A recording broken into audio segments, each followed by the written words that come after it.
Nueva vida capítulo 1. Tierras desconocidas. Los rayos del sol podían mantenerse presentes, incluso cuando los árboles podían rodearlo en su camino. Grandes y pequeños árboles, todos colocados con sus formas aleatorias, llenando de vida el bioma por la vegetación, pero al mismo tiempo, generando una atmósfera intensa por las noches. Sus pasos por el césped fueron lentos, como si no tuviera las esperanzas de encontrar el lugar adecuado para asentarse, y quizás tener algo que estaba buscando estos últimos días. Una nueva vida. Su inventario se mantenía lleno con materiales que apenas pudo recuperar de su vieja vida, así como algunos recursos que se dedicó a extraer de cada bioma que se encontraba. Lo único que puede protegerlo es su armadura de hierro, ya desgastada en gran medida, con cortes en sus hombreras y coraza del pecho. Cortes largos y profundos, casi dejando al descubierto la ropa que lleva por debajo de tal protección. No tiene un reloj, mucho menos un guía para saber dónde debe moverse. Solo puede confiar en su corazonada. Fue cuestión de tiempo para que el sonido de las aves y los animales se apagaran como si aquel bosque hubiera muerto en vida. Solo el chapoteo en los pantanos o las corrientes de pequeños lagos pueden escucharse. Finalmente, fue capaz de ver a lo lejos una pequeña aldea, cuyos alrededores ya están aplanados. Rápidamente avanzó y se dispuso a utilizar rocas para marcar el perímetro de lo que pensaba debía ser una casa temporal. Su cuerpo sentía un enorme cansancio mientras pretendía colocar las bases de su casa. El sol aún se mantenía con tal intensidad, que las gotas de sudor no tardaron en cubrir una parte de sus ojos cada cierto tiempo. A medida que seguía colocando unos bloques de adoquín, tan rápido como era posible estableció dónde deberían estar sus mesas de trabajo, sus cofres, pero no menos importante, su cama, aquella en donde prefería vivir un tiempo, sin preocupaciones o pensamientos sobre su vida. El anochecer llegaba como un fuerte aviso de la naturaleza de este mundo. Los aldeanos con tranquilidad se guardaban en sus casas como parte de su rutina diaria. Pero él, por su parte, solo tenía una pared hecha, una cama y bloques que alineaban la forma de la que, sin saberlo, sería su última casa en esta vida. Sus ojos se cerraban con incertidumbre, consciente de las amenazas en la superficie, y también, de la difícil vida que se puede tener en esta clase de lugares. Por un breve instante, un sentimiento de arrepentimiento iluminó su mente, solo un instante que se sofocó por el sueño y un largo pero tranquilo descanso. En la mañana siguiente, sus ojos se abrían lentamente, como ventanas que habían esperado que hasta sus cortinas fueran despejadas para ver una vez más este mundo y lo que pudiera aportar en su superficie. Organizó todo lo que tenía en su inventario. Es quisquilloso y muy precavido, y esto por el tipo de vida que él ha tenido. Por primera vez se animó a visitar el pueblo cercano a él. A pesar de que era una villa pequeña, al menos tenían 2 golems de hierro que podrían defenderlos. Aquellos seres eran inmensos e inexpresivos, cuyas extremidades tan duras como el acero podían intimidar incluso desde la distancia en la que el humano se encontraba. Las calles solo eran hechas con grava. El entorno le era hasta cierto punto incómodo por lo básico de sus edificaciones, las cuales solo jugaban con bloques de madera, piedra y vidrio. Todos se veían tranquilos. Rápidamente uno de los habitantes se acercó a él, se trataba de un aldeano vestido con una túnica de un color blanco, no era muy alto, solo quedando a la altura de aquel humano. Oye. ¿Tú eres acaso el nuevo por estos alrededores? ¿Buscas vivir en esta villa? Su mirada estaba perdida, con una nula atención ahora perturbada por el cuestionamiento. No, la verdad es que no planeo vivir aquí. Pueden tomarme como un temporal vecino. No pude evitar notar su aldea. ¿Por qué es tan pequeña? Antes sus ojos se mantenían fijos en las ventanas de lo que parecía ser una biblioteca, analizando rápidamente cualquier estructura, cualquier elemento que le estuviera al alcance, de la misma forma que analizaba a cualquier aldeano a la vista. Sus pupilas rápidamente se enfocaron en el aldeano para mantener el contacto visual firme. Ah. Oh. Nuestra villa no es tan pequeña como la haces sonar. No llevamos mucho tiempo viviendo aquí, pensamos establecernos, pero oye, viéndote bien, no pareces una mala persona, quizás te guste venir de vez en cuando. El aldeano tiene una pequeña risa nerviosa, solo superada cuando el humano decide pasar de largo para regresar a donde se encontraría su casa, a tan solo 200 metros de distancia de la villa. No era mucha la diferencia en altura, pero aquel humano podía avanzar rápidamente cuando tan solo estaba caminando. Oye. ¿Cuál es tu nombre? El extraño humano volteó a ver al aldeano, sin detener su paso, con las pupilas manteniendo el contacto visual sin importar la distancia. Mi nombre es Fastius, pero prefiero que me llames Harland. Harland volvió a concentrarse en su camino, rara vez siendo consciente de esas pequeñas colinas y ríos que podían llenar de tranquilidad este bioma. El sol ahora estaba en su punto más alto, y por mala suerte para Harland, él no tenía nada que pudiera protegerle la cabeza, lo que no tardó en hacerlo sentir abrumado por el sudor y la incomodidad en el área. Por costumbre mantuvo puesta en él esa armadura de hierro toda desgastada, una armadura algo sucia que rompe con la estética del ambiente. Tan rápido como avanzó, se topó con un buen río, del cual, al otro lado podía ver un gran bosque con sus típicos árboles de roble. Una vez llegando a este río, saca de su bolsillo un pequeño mapa, y sin pensarlo dos veces, lo coloca encima de un tronco de madera cortado anteriormente, apuntando la ubicación de este bosque basándose en la posición de su casa, además de anotar la posición de la aldea, al menos una aproximación para tener en claro con qué clase de territorio está lidiando. Le tentaba la idea de limpiar su armadura y limpiarse el rostro por un momento, incluso podría quedarse un rato sin tener que pensar en nada más que la mugre y la tierra que ensuciaba esa armadura pesada. Mientras limpiaba su peto, y luego sus hombreras, escuchó el movimiento de unos arbustos en las profundidades de ese bosque. Su mirada se había pegado a su armadura, mirando hacia abajo, pero aquella perturbación le parecía lo suficientemente espeluznante para acabar con esa concentración. ¿Qué? ¿Eso lo habrá hecho un animal? No tiene sentido, este bosque se ha mantenido en un profundo silencio desde que he llegado, ni siquiera las aves se han hecho presentes, pensó Harland mientras usaba un trapo para limpiar lentamente su hombrera derecha, pero con una mirada curiosa hacia las profundidades del bosque. El arbusto de donde vino la perturbación está a su derecha, pero entre esa oscuridad que le brindan los árboles. Luego de unos segundos, pudo ver cómo otro de los arbustos comenzaron a moverse violentamente sus hojas, pero no es capaz de identificar ninguna silueta. Más pronto de lo debido, comienza a levantarse lentamente, colocándose una vez más su peto. Su corazón comenzó a latir con rapidez, y su mente le impedía pensar en colocarse las hombreras para no apartar la atención de lo que estaba ocurriendo.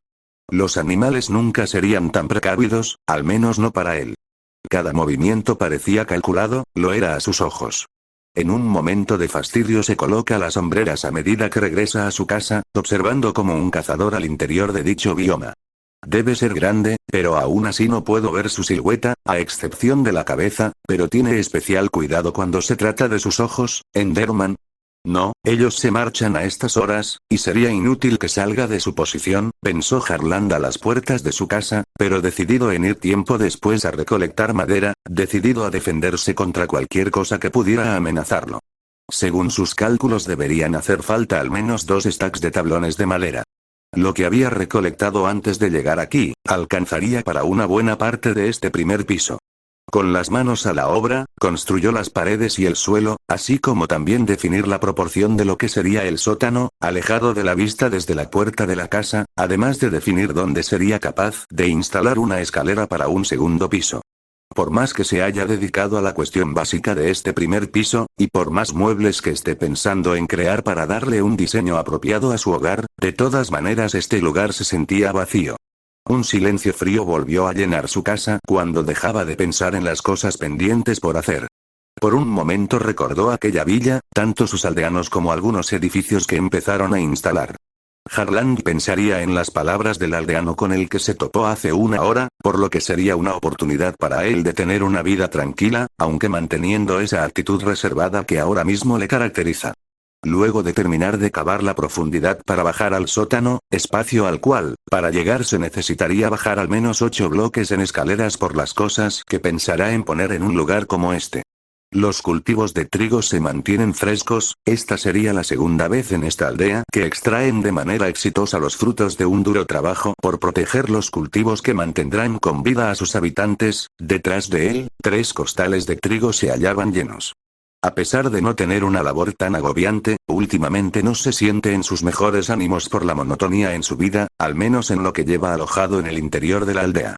Unos pasos por la grava, pero con una velocidad reconocible, le permiten sentir un ligero respiro ante la actividad que realizaba. ¿Es usted, señor Harland? preguntó el aldeano sin darse la vuelta, sosteniendo con sus manos uno de los costales que debería de estar transportando al almacén de la aldea. Así es, ¿y eso? ¿Acaso te ponen a trabajar a estas horas del día? Pobre aldeano, los ojos del aldeano se iluminaron un momento al escuchar esa voz por segunda vez, dándose la vuelta, pero a duras penas evitando resbalar del borde de aquella estación de cultivos, las cuales siempre han sido rodeadas por bloques de madera por encima de los bloques de tierra. ¿Qué hace aquí de regreso? Por un momento pensé que no volvería, quería venir de visita. Me preguntaba si en tu aldea hay quien ponga en adopción mascotas. ¿Mascotas dice? ¿Hay algún animal en particular? Un perro, de preferencia, ya sabes, es un problema intentar domesticar lobos, y yo prefiero algo más tranquilo, me alegra saber eso. Y sí, al menos uno de los nuestros había traído a nuestra aldea unos animales para darlos en adopción. Su nombre es Gilbert. ¿Gilbert, eh? Bueno, gracias por la información. Por cierto, debí preguntar por tu nombre antes, mi nombre es Emmet. ¿Emmet? Debo admitir que es un buen nombre. En fin, un gusto hablar con usted, y gracias por la información. Harland se marchaba a paso veloz, buscando a ese tal Gilbert.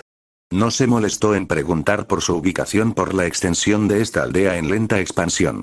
Rápidamente se topó a uno de los aldeanos sentado junto a las puertas de una casa, sin embargo, tenía ya montado un puesto improvisado en donde tenía gallinas encerradas en cajas, 2 vacas y 3 perros junto con él.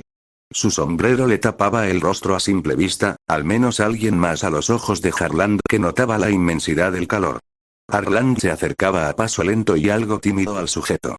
No estaba seguro de tener la moneda que aún se pudiera usar en esta clase de villas. Gilbert rápidamente notó la presencia de Harland en dirección a él. Vamos, no tienes que ser tan tímido. Sé que viniste para adoptar alguno de estos animales, ¿verdad? Preguntó Gilbert, levantando un poco su sombrero, logrando mantener el contacto visual con el humano recién llegado a la aldea. Sí, me han contado que en especial tienes perros para dar en adopción. Me interesa comprar uno. Un perro en particular estaba concentrado en Harland, pero no se animaba a acercarse. Era un perrito de un color blanco, pero con manchas cafés claras a lo largo de su cuerpo, era pequeño, a pesar de que Harland no identificaba qué especie de perro era, pudo deducir que podría ser bastante grande ya de adulto. Harland señaló con su dedo aquel animalito, con la esperanza de darle un hogar. Veo que estás muy interesado en él. Si estás dispuesto a pagar, con gusto te daré el perrito. El precio que te ofrezco son 15 esmeraldas. Supongo que a pesar de ser nuevo por estas tierras debes tener algo. Harland trató de no ponerse nervioso. En realidad él no contaba con esmeraldas como moneda. Él venía de otras tierras donde la moneda de cambio era muy distinta a la de su pueblo.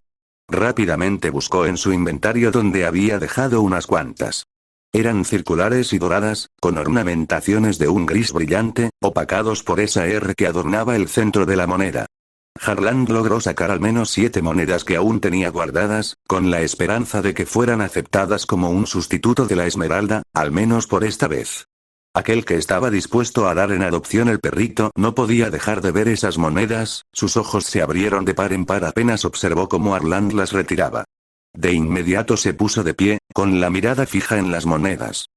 No te preocupes por el precio, solo necesito que me des uno de esas monedas. Sé lo que eres, y de dónde vienes. Harland por un momento evitó tragar saliva. Esas monedas no deberían ser conocidas por estas lejanas tierras. Rápidamente pudo tomar una conclusión de este tipo, pero decidió no darle muchas vueltas al asunto. Apenas llevaba un día aquí, no necesitaba buscar problemas, al menos mantener la distancia ahora. Luego del intercambio entre ambos, Harland por primera vez en el día se movilizó de regreso a su casa estando emocionado. Algo dentro de él se sentía mejor de lo que pretendía.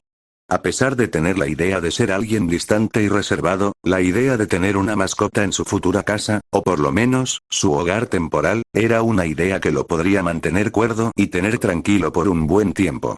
Una vez entraron a la casa, el perro no tardó en dar vueltas por el piso hecho de tablones de madera. Se veía algo básico el diseño, se veía muy estático. La casa ya estaba tomando una buena forma en el primer piso, pero Harland no es el mejor que se pueda decir cuando se trata de combinar materiales para el interior de la casa. Luego de colocar las antorchas para jugar con la iluminación, se puso manos a la obra para ponerse a trabajar en el sótano. Luego de 3 horas de trabajo, finalmente ha terminado la base del sótano, teniendo pendiente las cosas que debe guardar en él. La idea de aprovechar el área como un taller le haría ocupar la zona interior, teniendo que buscar la forma de darle el uso al sótano como su taller, además de guardar cosas valiosas. El perro se mantenía acostado en el gran suelo, descansando como si estuviera en su cama. Un suspiro se escapó de sus labios. Se sentía abrumado por la cantidad de cosas que podría hacer, pero tendría que escoger lo más fácil por realizar. Y fue así como en el segundo día se dedicó a talar cuanto árbol pudiera. Habían unos cuantos árboles en los alrededores de su casa. Planeaba reservar el bosque que había encontrado la otra vez para aventurarse en él. Tras la primera recolección de madera, se puso a trabajar en los bloques para preparar una estructura acoplada a la puerta, una estructura plana donde pondría una silla a futuro cuando quiera sentarse fuera de su casa. Planeó construir columnas de madera simples, las cuales podría darle un mejor diseño más adelante. Esta noche se acostaría a dormir en el primer piso, con algo de tranquilidad en su conciencia por lo que estaba haciendo. Dormir en estos momentos lo sentía como si estuviera abandonando este mundo por unos instantes. Sus ojos se cerraban lentamente como si perdiera todas sus fuerzas. Para cuando despertó y le dio de comer al perro, rápidamente se lanzó a las profundidades del bosque que debía explorar. Su armadura de hierro la había reparado ya. Sus pasos sobre el pasto mantenían el recordatorio de dónde estaba movilizándose. Cortar madera y cazar sería lo más fácil. Algo dentro de Harlan le hacía querer buscar a la criatura que tanto le estaba llamando la atención. Los rayos del sol no penetraban por completo los bloques de hojas de estos grandes árboles. Varias zonas estaban oscurecidas por las sombras, mientras que otras se mantenían fuertemente iluminadas por el gran sol de este cuadrado mundo. Caminando sobre piedras, cazando algún cerdo o viendo detenidamente el río, no encontraba señales de alguna criatura extraña. No me habré vuelto loco. Quizás solo estoy buscando en vano. Por lo menos puedo decir que no estoy todo el tiempo encerrado en lo que se supone es mi casa, pensó Harlan, agachándose al suelo un momento para ver unas plantas. Repentinamente sentía un pequeño escalofrío por todo su cuerpo. Una vez que se había agachado, pudo ver unas huellas que le resultaban familiares a las de un humano común, con la excepción de que eran un poco más grandes. Siguió el rastro detenidamente, el cual se vio interrumpido por las rocas y las arenas movedizas, arenas que rápidamente rodeará. Las luces del sol cada vez se sentían con menor intensidad mientras Harlan se movía por el bosque. Se detuvo de manera abrupta al escuchar cómo de manera lenta unos arbustos eran perturbados como la vez anterior. Estaba a 40 bloques de distancia de él, pero podía ver claramente cómo un ser alto se estaba movilizando, detectando la presencia de Harlan. Al principio solo se mantuvo en guardia, pero a medida que esa cosa seguía acercándose con lentitud, y ahora de manera violenta, la idea de correr lo estaba devorando. Una vez se había levantado, Harlan solo podía ver cómo esa criatura era alta, con un traje oscuro que le cubría todo el cuerpo a excepción de sus manos y rostro. Lo que empeoró la situación era su rostro, el cual era joven a simple vista, pero pálido. Sus ojos destacaban por cualquier detalle, en especial por la falta de luz del área. Sus ojos son de un púrpura brillante, ojos que veían de manera amenazante al humano, pero con una gran inexpresividad en el resto del rostro, como si fuera un cadáver en vida. El peor error que se puede hacer con esta clase de criaturas es verlos a los ojos. Los Enderman son muy agresivos contra cualquier forma de vida que los vea directamente a los ojos, a menudo, terminan por devorar o liquidar instantáneamente a quienes los miren directamente. Harlan estaba paralizado, pero instintivamente comenzó a huir. Sus pasos eran muy rápidos, más de lo que normalmente podría correr un humano común. El Enderman humanoide estaba corriendo a gran velocidad en vez de teletransportarse, como si jugara psicológicamente con Harlan. A pesar de su gran tamaño, la criatura estaba rompiendo cada rama, y partiendo cada árbol que estuviera tapando su camino hacia el humano. La persecución se prolonga hasta un gran tronco puesto de manera horizontal, en el cual Harlan sin pensarlo 2 veces se desliza hacia su interior, con la vaga esperanza de salir ileso de todo esto. El Enderman se acercó lentamente. Sus pasos ahora eran silenciosos, algo que rompía la poca paz mental de Harlan. Aquel ser se limitó a sentarse encima del tronco, pero abriendo las piernas lo suficiente para que Harlan pudiera salir. ¿Sabes? No pensé que iba a encontrarte tan rápido. No sé tu nombre, pero sé que debo acabar contigo. Eres un humano, pero me han hecho para destruirte. El Enderman se agacha lentamente, asomando su cabeza lo suficiente para que su rostro pálido sea visible para Harland, antes de mostrar una amplia sonrisa de oreja a oreja. Puedes huir. Puedes escapar de aquí o ponerte a cavar. Yo estaré ahí para perseguirte. Harland se mantenía inmóvil, pero lo que más sentía era el enojo ante aquella amenaza. Su respiración era lenta, contrastando con lo rápido que palpitaba su corazón. Lo único que pudo alterarlo fue escuchar una voz familiar de alguien que se había metido por el bosque para explorar, pero no con la misma intención que Harland. Harland. ¿Estás aquí? Preguntó el aldeano Emmet, quien estaba perdido en el bosque, pero eso no le impedía seguir buscando. Inmediatamente la criatura humanoide se levantó de manera lenta, ahora empezando a caminar hacia el lugar donde era capaz de escuchar aquella voz. Estaba haciendo un estiramiento con uno de sus hombros al mismo tiempo que empezó a caminar. Harland no había visto a un Enderman como él antes, de lo que estaba seguro es que debe interponerse en su camino como sea posible, antes de que pueda llegar hacia Emmet.